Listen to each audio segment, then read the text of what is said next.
aho biti kami nanjye nagiye nkurikirana ibiganiro byanyu kuri YouTube biba ngombwa rero ko uyu munsi nanjye naje kwiga. Naturutse Kabuga nsengera muri ADPR, naje hano mbwira ati uzajye kuri YouTube, mbonye isanamitima numva ndarikunze, nshaka kuzagera aho mukorera ngo nanjye dufatanye uwo murimo. Imana iduhane umugisha. Tugiye kwinjira mu mwanya mwiza wo gushima Imana. Niturangiza turajya mu mwanya wo gushima abantu, niturangiza turajya mu mwanya wo kunenga ndetse no kwinenga. Ndashimira cyane cyane cyane cyane umuterankunga dufite umwe. Umuterankunga dufite umwe, nta wundi wenda no umushumba cyangwa se ni umuyobozi wacu, ndamuvuga mu izina n'Isubagabo Felician Bill Gates. Mu by'ukuri yatubaye hafi mu buryo bukomeye cyane, bukomeye mwego mudashobora kumva. Buriya abantu mwego mwicara aha, ariko ubu ngubu byibuze buri kwezi dukeneye 300,000. Ni amafaranga menshi cyane, kandi ubona ko nka 80% yose ava mu mufuka wiwe, mu buryo bukomeye bunagoranye, no mu buryo bw'akazi ke kahagaze, no mu buryo bw'ibindi bigenda bihagarara, ariko Imana iramushoboza, arayikundira, arayumvira. Mu by'ukuri imbere y'Imana n'imbere yanyu ndamushimiye cyane bifatika. Hovanisi Family TV narayibonye nge ndishima, nezezwa ko ni mahanga uzagukenera azagusura, atari ngombwa ngo atege indege, ndavuga ko woroheje urugendo.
Uri Imana ishobora byose, uri Imana iturinda guhera mu kwa mbere undi mwaka kugeza uyu munsi. Muri uku kwa mbere Nyagasani Imana, twagiye tubona ineza yawe, twagiye tubona gukomera kwawe, twagiye tubona Mwami Imana yacu uburyo wagiye turwanira. Mwami Imana yacu warahabaye. Iyo dutekereje benshi turimo kugenda dushyingura umunsi ku munsi, na n'uyu munsi hari muri twebwe hari abagize ibyago twamaje kumva mu gitondo, ariko twebwe turagushimye yuko watwimanye. Imana nuhabwe icyubahiro Kristo. Iyi saha nziza re Mwami Imana yacu ni twebwe babandi, ni twe wa muryango Mwami Imana yacu, ni twebwe washyitse aha ngaha Mwami Imana yacu, utwemera ko dukingura porutayi tukaza tukinjira bikemera, tugaterana aha ngaha bikemera, abandi bitemera, abandi babaza amakuru yo ku rusengero uko bimeze ariko twebwe biremera. Nyagasani turagushimye, twebwe mu isanamitima turagushimye Mana. Uri data wa twese rero mwiza Mwami, nubishimirwe. Turongeye umwaka uratangiye, dutangiye nabwo turi imbere yawe ari kuwa gatatu Mwami Imana yacu. Nyemerera Uwiteka tukubwire ngo Mwami warahabaye Kristo, warahabaye Mana, warahabaye na n'ukomeje kuhaba. Turagushimye ko data wa twese muri twebwe nta nkuru mbi twumvise mu bacu, mu bo dufatanyije hano, mu bo twanditse mu bitabo, mu bo twanditse mu makayi, mu bo twanditse mu mashini, nta wacu wapfuye. Mwami nuhabwe icyubahiro. Uwiteka nuhabwe icyubahiro Mwami. Wagiye tubwira ko twimanye ndetse hari n'ibitambo uzatamba. Uwiteka twarabibonye Kristo, ariko twebwe waratwimanye. Uwiteka nuhabwa icyubahiro. Mu bana bacu waratwimanye, abatware bacu warabimanye, abana mwami Imana yacu Uwiteka twagiye tubona ineza yawe, twagiye tunyura mu mpanuka zitandukanye ariko waratwimanye. Nta wacu wagenze mu kagare, nta wacu umanitse amaguru kwa muganga, nta wacu uri indera kwa muganga Nyagasani, ariko warahabaye Mana nuhabwa icyubahiro. Uzaturinde uyu mwaka wose mwami Imana yacu, turagije mu biganza byawe Mana, turagije mu biganza byawe. Ari abayobozi bacu tubashyize mu biganza byawe, uzadushyigikire kandi mwami ubaha ubwenge kuko batekereza byinshi by'ejo hazaza, ndetse bakadutekereza ndetse bakatureberera intumbero yabo ndetse n'intumbero yacu. Uzadushyigikire mwami, kandi mwami icyo tugusabye mwami, ijambo ryaramwe ngo icyo wanditse waracyanditse. Nyemerera Uwiteka rero wewe wanditse ko iki gihe nk'iki tuzaturi aha ngaha hari byinshi wowe ubwawe tureberera twe tutazi. Urakoze mwami rero kuzabikorera mu kwizera kwacu mu izina rya Yesu Kristo, amen. Niki watanze mwana wa Adamu cyatumye urindwa bigezaho, menya ko ari ubu ntuwagiriwe, ngaho nawe ujye ushima uwo mwami. Abagore beza babonaga baziriza abo waruzi naho utamenye, nagiye ureba uko ugenda. Niki watanze mwana wa Adamu cyatumye urindwa bigezaho, menya ko ari ubu ntuwagiriwe, ngaho nawe ujye ushima uwo mwami. Mwicarire. Amena. Uyu munsi tugiye kujya hano gatute tuvuge Imana cyangwa se dushima Imana. Ntabwo turi buze kugira umunsi uhura cyane niyo twajyaga tugira hano, kuko murumva twagize umwaka mushya kandi no munsi nakita ko ari umunsi mwiza cyane w'amashimwe, sibyo? Hari umuntu udafite ishimwe? Uyu munsi rero turaza kugira umunsi wo gushima Imana, ndetse tugire umunsi wo gushima abantu, tugire n'umunsi wo kunenga abantu. Abantu barangara mwe muretse ntaza kubanenga ntaragera muri icyo gika. Tugire n'umunsi wo kunenga abantu ndetse no kwinenga ubwacu, muri kumva, hanyuma n'uwo gushima abantu muri rusange. Ariko mu by'ukuri urebye muri rusange ni uw'amashimwe, sibyo? Nta muntu n'umwe utabura gushima Imana. Turimbya akarimbo kavuga ngo niki watanze mwana wa Adamu cyatumye urindwa bigeza. Urebye ibintu byagiye bibaho, abaturanyi bawe bagapfa, inshuti zanyu zigapfa, ndetse n'abandi bantu bagataha. Mbese muri rusange mwabonye ko Imana yarakurinze, kandi ntacyo watanze kugira ngo Imana ikurinde. Si uko wari mwiza, si nuko hari icyo urusha abandi, si nuko ukiranuka, ahubwo ni imbabazi z'Imana. Murumva Imana idakwiriye gushimirwa? Ejo bundi ndi kuganira n'umumama, ni umuganga, ari kutubwira ukuntu ibijyanye n'umwuka, ukuntu bafata umwuka bakawuha umuntu. Batubwira ngo baguhaye umwaka niba arabaze miliyaridi 640 mu gihe cy'umwaka. Urumva? Noneho mwibaze, iyo urebye usanga ku munsi umwuka umuntu ahumeka, wakubwira ngo jya kuwukorera uwishyure, ntago amafaranga umuntu yayabona. Nubwo wagurisha ibyo utunze byose n'ibyo mu muryango w'iwanyu, ahubwo ngo uwo mwuka uhumeka uyu munsi reka bagukuremo, hanyuma bagenda bagushyiramo oxygene uri babashyiramo muri bomboni, ntago bakwishyuze, ntago amafaranga wayabona. Muri kumva? Noneho mwibaze kubaho iki gihe cyose rero umuntu yarabayeho, hanyuma mwumve kuntu Imana imwishyuje ikiguzi ntawe yagikura. Nibyo gushima Imana rero, sibyo? Ikindi, hari ubuzima bwinshi mwagiye mucamo butandukanye bushobora gutuma umuntu yumva mu mutima we afite ishimwe rihambaye. Ubuzima cyane cyane bw'imibereho nibwo bujya buduha amashimwe. Wari burwayi tubwihorere, ariko imibereho ijya iduha amashimwe ahambaye. Ntekereza ko buri wese hangaha tugiye tugira ubuzima butandukanye ariko umeze nkaho bugoranye.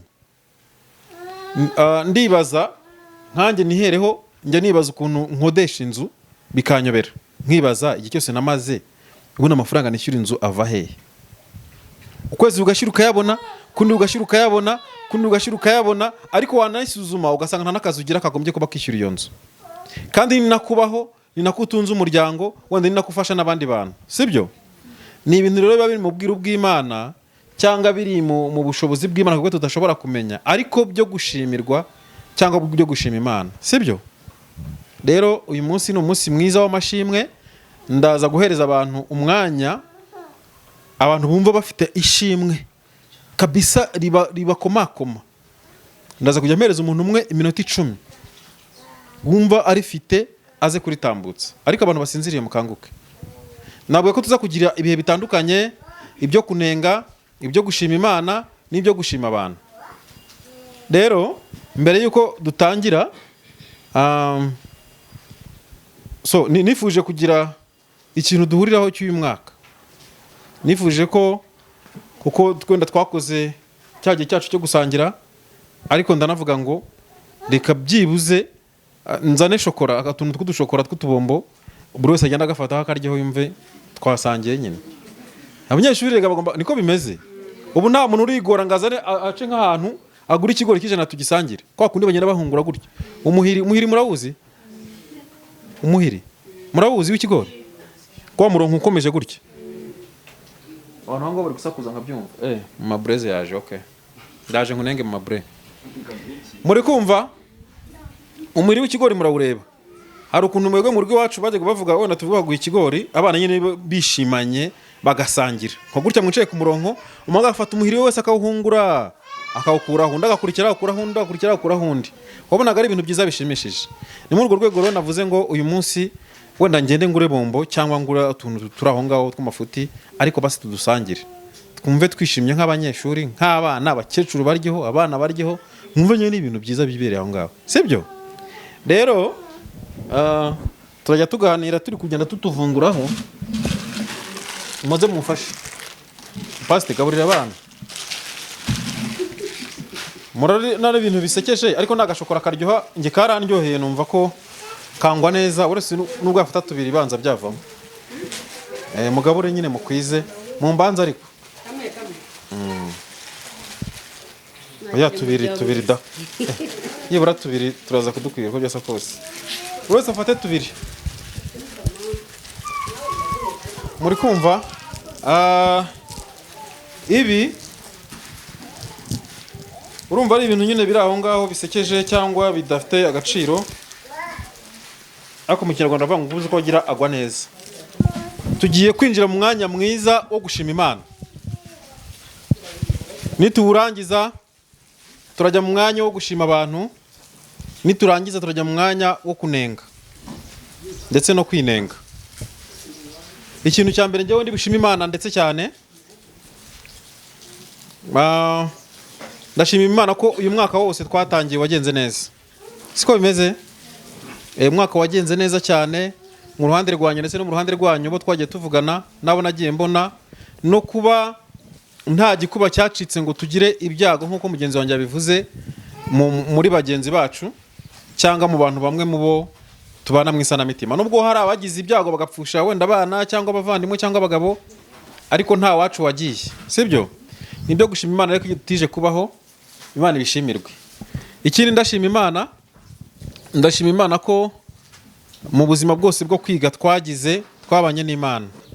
Imana ngira ngo mwese yarabihishuriye, irabiyereka mu buryo bumwe cyangwa ubundi, cyane cyane mu ijambo ryayo. Hari ibintu byinshi byagiye bihinduka mu buzima bwanyu ndetse no mu buzima bw'umwuka, mu buryo bw'umuntu wari we wese uri hano. Cyane cyane ngewe ndihera nkuko nababwiraga, nagize byinshi nahishuriwe ntakekaga, ndetse dutangira isanamitima ntago buryo nayumvaga ariko byagenze. Byabaye ku rundi rwego muri ngewe, numva hari urundi rwego byagiye bigeraho. Buri munsi rero uko nagendaga mbyuka mbere yuko nza hano, Imana yampaga ishurirwa ry'isanamitima. Ndetse n'ibintu byose mwagiye mubona twagiye dushyurirwa cyane. Imana ikatubwira ati mwahagenza gutya, mwakora iki ngiki, gutyo. Ndabishimira Imana rero ko Imana yabanye natwe muri ubwo buryo, ikabasha kubana natwe mu bikorwa byose twakoze, yaba mu bantu twafashije, yaba mu buryo bwacu busanzwe bw'imirimo yo kwiga. Byose Imana yabanye natwe. Ikindi murabona bera bikoresho dukoresha, kuba tutaragira imbogamizi z'igikoresho na kimwe ngo kibe ibaye igoye cyane. Sibyo? Zira mashini mwigiraho ndetse n'abakoresha computer kuba tutaragize imbogamizi zihambaye nabyo nibyo gushima Imana. Kuko ntekereza ko hari igihe n'imashini zihagarara zikaba zanapfa ihagarara kuri rwo hejuru n'izagerageje gupfa twari tugerageza zikajya mu murongo, ariko ntekereza ko nta mafaranga aratangwa yo kuzana umutekinisiye, ntaratangwa. Urumva nabyo nibyo gushima Imana, gufata abanyeshuri bashyashya ukabashyira ku mashini bakagenda bakazikubitagura ntihagire n'imashini imwe ipfa cyane ku buryo byananira kuyikora, nabyo nibyo gushima Imana, siko biri.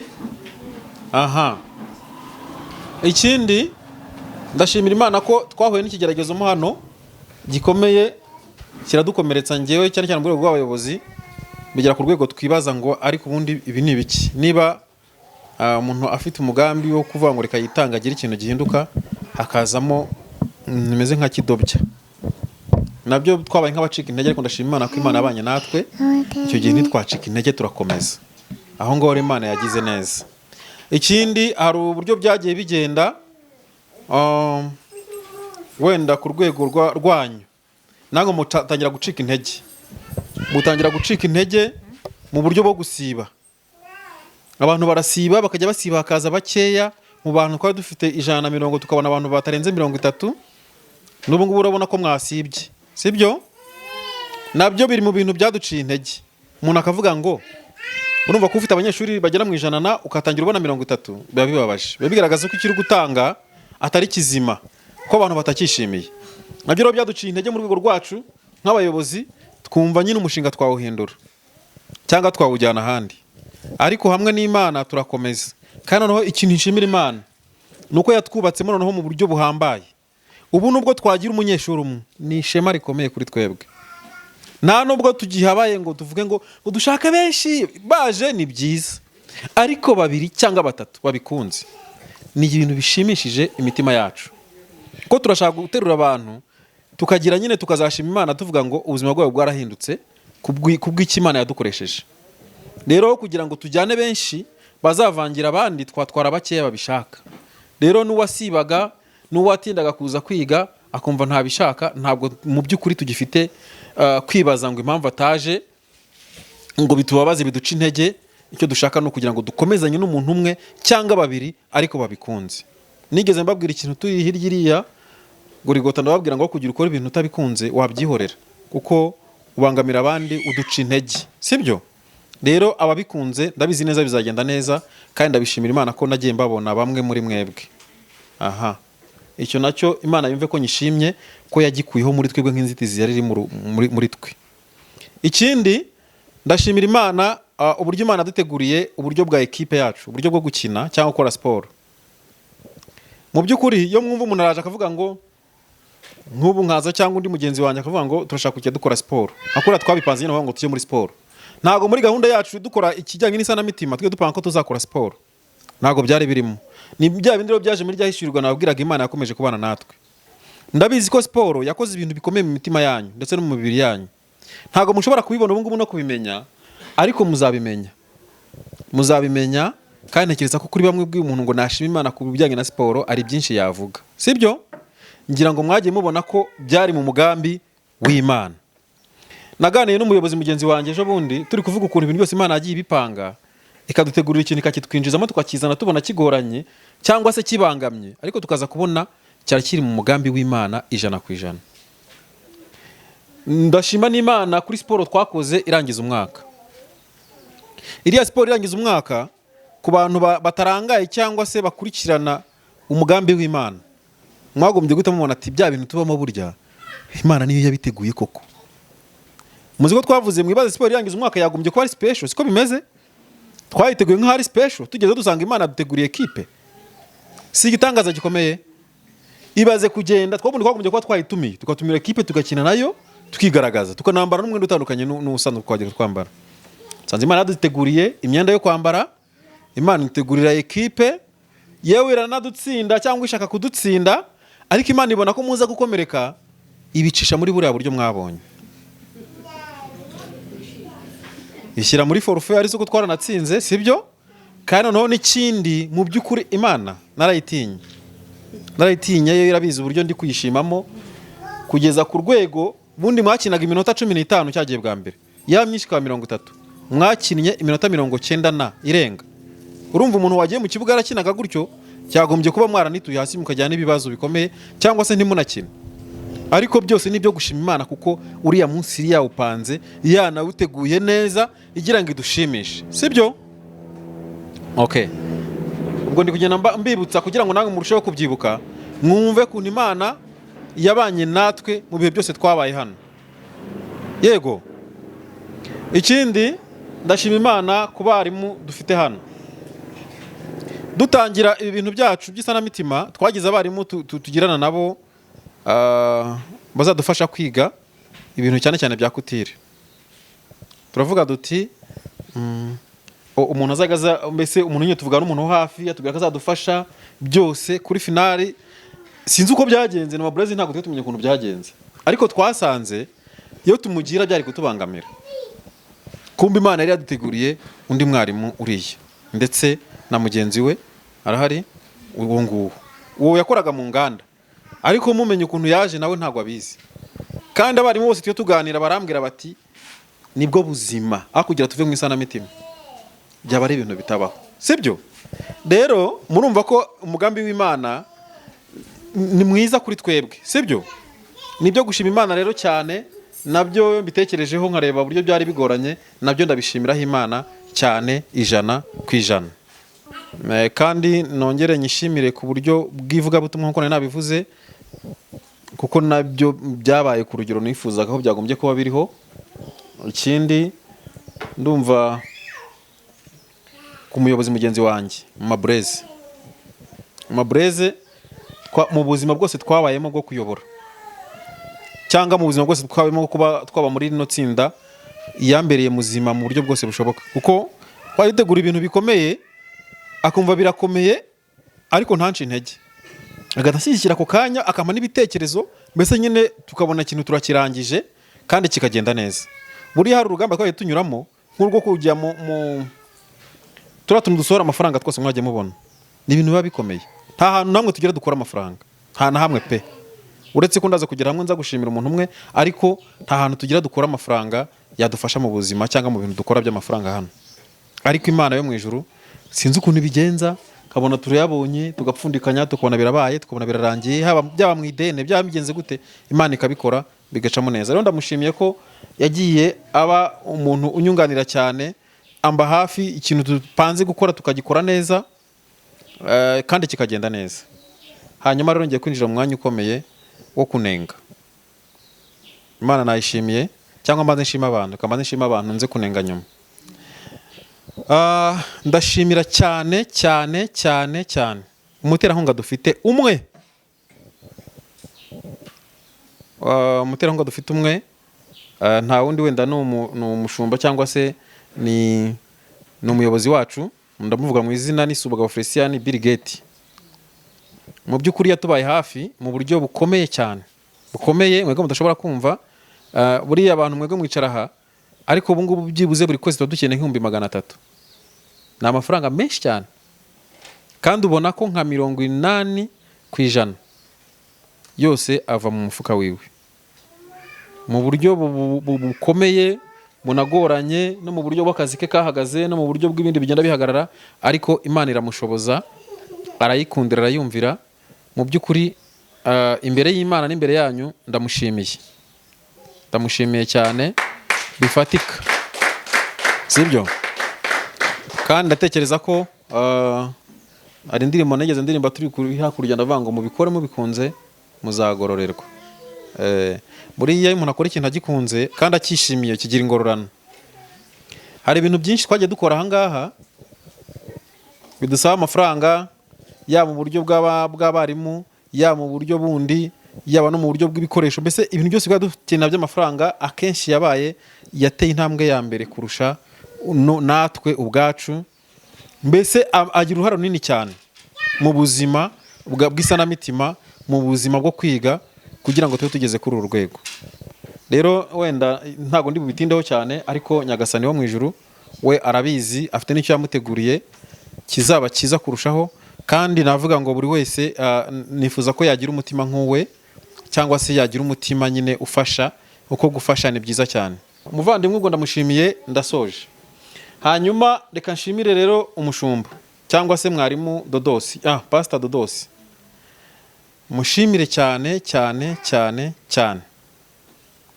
Ndamushimira we na madamu we mu rwego rumwe rwa hano nka groupe, uburyo yahabaye muri iyi ntuza mu isanamitima, akaza akabana natwe avuye mu bandi bayobozi, akaza yabyiyemeje we n'umuryango we, mbivuge gutyo, bakaza kandi bafite kuhaguma ndetse no kuhakunda no kubana natwe. Muzi ibintu byinshi bagiye badufasha, muzi ubuzima busanzwe twagiye tubamo tubanye nabo kandi byagenze neza, sibyo? Saba gushimirwa. Aha, ikindi ndashimira bamwe muri mwebwe abantu bitwaye neza. Hari abantu rwose bagiye bagira discipline, bakagerageza kwiga banabikunze. Abo bantu babaye inkomezi muri twebwe, Imana ibahe umugisha, sibyo? Aha, tugiye kugeraho mu rwego rubi cyangwa se rwiza kuri ngewe rwo kunenga. Ndiheraho, ngiye guheraho ninenga. Rero ndinenga 100% ko najya ndikora mikrofone. Akenshi naragenzuye nsanga ni ngewe utwara umwanya munini. Ngitwara umwanya munini hano, iyo ndi kuvuga mba numva nyine nakomeza nkivugira hanyuma nkabatinza. Icyo rero ndinenga 100% kandi ifuza ko Imana izakinkosora, sibyo? Murumva ko nange ndinenze nimuze vuga ngo nabanenze. Hanyuma rero ndakurikizaho umuyobozi mugenzi wanjye ngiye kumunenga. Ndanenga mu mabreze ko akenshi nyine hari igihe yakunda kuba ari mu tuntu n'utundi. Nyine urumva yo twaje hano, simba nifuza ko yafata, urumva, sinifuza ko yafata gahunda zindi ngo azivange na hano. Numvaga niba twaje hano nyine ni muri uyu murimo nyine no kwicara hariya akarambya. Yadahari ngewe mba numva mbangamiwe. So rero mu by'ukuri nk'umuyobozi nyine birumvikana cyane. Ako kantu nizere ko yagashyize mu murongo, nako ndakamunenze kandi nizere ko kazakosoka kakagenda neza. Ikindi ndanenga abayobozi bagenzi bacu n'abandi tuyoborana ko ari igihe kuvugiranamo sinzi na mubyumva. Hari ukuntu umuntu aba ari kuvuga undi agahita avugiramo. Ibyo nabyo rero nabyo ndumva ninenze muri rwego rw'abayobozi ko bitagenze neza, kandi ifuza ko ubutaha bizaba mbese ubwo ugiye tujye kwinjiramo tujye kubikosora bikajya mu murongo muzima. Ubusari ikindi kintu nzigace cyo kunenga ndumva ntacyo, sibyo? Aha, hanyuma rero kugira ngo nzi gukomezanya namwe n'undi muntu ushaka gushima Imana aze kuzana ashima Imana, reka mbanze nakira abashyitsi. Mbanze nakira abashyitsi. Umuntu uzi ko ari umushyitsi hano mu isanamitima ahaguruke. Naturutse Kabuga, nsengera muri ADPR. Naje hano narumvishe mu isanamitima, nahuye n'uriya mutica wanyu ahantu turi gusenga. Arambwira ati uzajye kuri YouTube gutya na gutya uzabona ahantu nkorera n'ibintu byiza dukora. Mbonye isanamitima numva ndarikunze, nshaka kuzagera aho mukorera ngo nanjye dufatanye uwo murimo. Imana iduhane umugisha.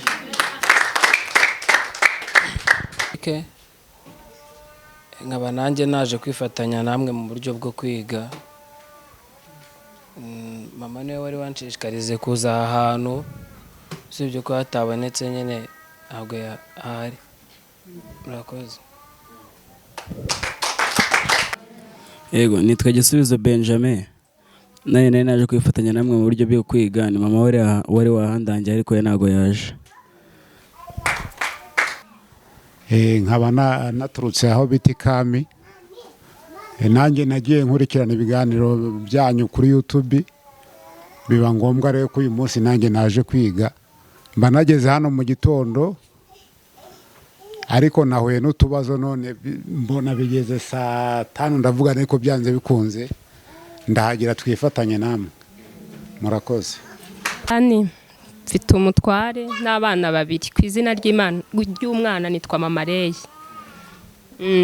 Numvishe ko hano bakira abantu bashaka kwiga, ndaza ariko naje nkererewe, ntago nari nzi ko bimeze. Nje nsanga hano murimo muratanga zino nyigisho, uri aradusobanura uriya muyobozi, nuko naje nkererewe ntago nari mbizi.